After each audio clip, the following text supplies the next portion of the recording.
Today I am going to share with you the opening verses from the Sermon on the Mount as recorded by Matthew. Now, the Sermon on the Mount covers 3 chapters in Matthew, and it was a teaching that Jesus probably gave many, many times. And it's worth understanding when you read it that Jesus was not what was expected as a Messiah. I mean, for starters, he was a very ordinary man. He was a carpenter, and he wasn't glamorous. And he was totally human, just like you and I. He was God incarnate, but his humanity completely shrouded his glory. It was totally hidden. So Jesus didn't look anything special.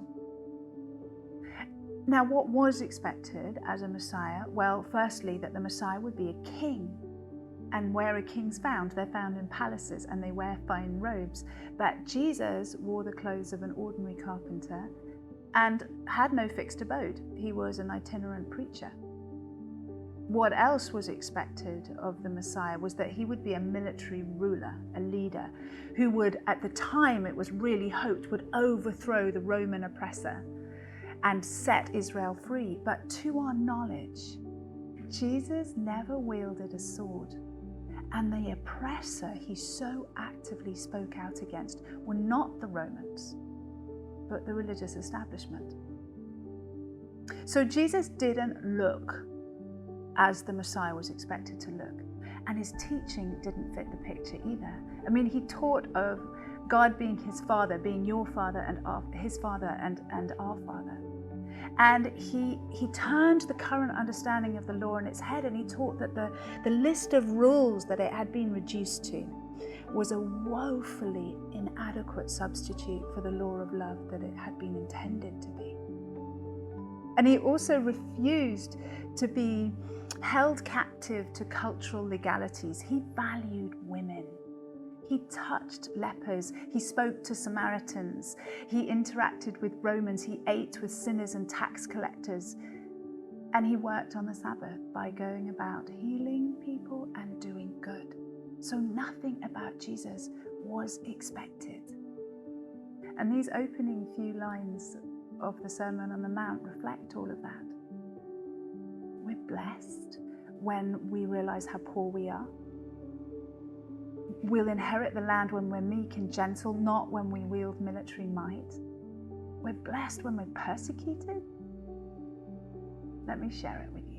One day, Jesus saw a vast crowd of people gathering to hear him, so he went up the side of a hill and sat down. And with his disciples and followers spread over the hillside, he began to teach them.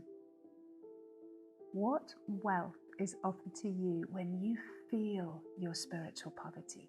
For there is no charge to enter the reign of heaven's kingdom. What delight comes to you when you wait upon the Lord? For you will find what you long for.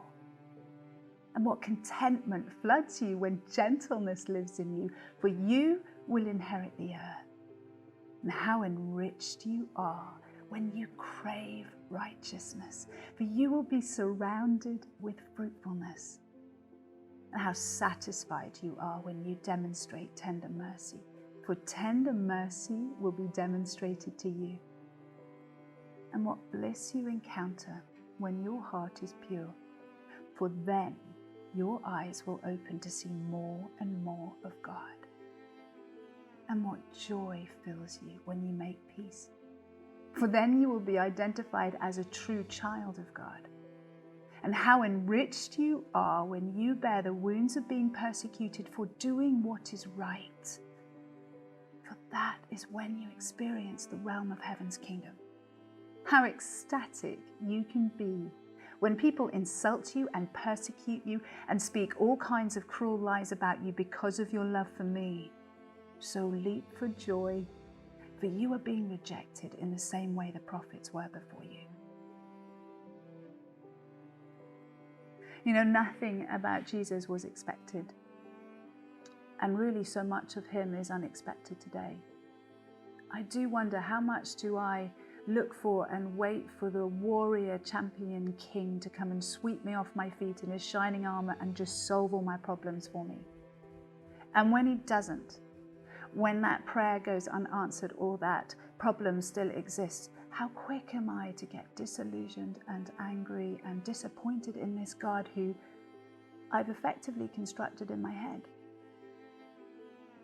And all the while, the real Jesus, the ordinary, unglamorous Jesus, is right there beside me, gloriously working quietly away in my heart, whispering his upside down kingdom into my ear and waiting for me to remember.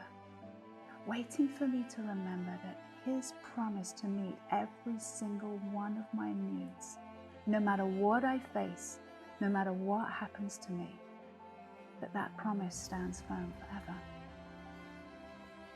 May we all see him for who he truly is.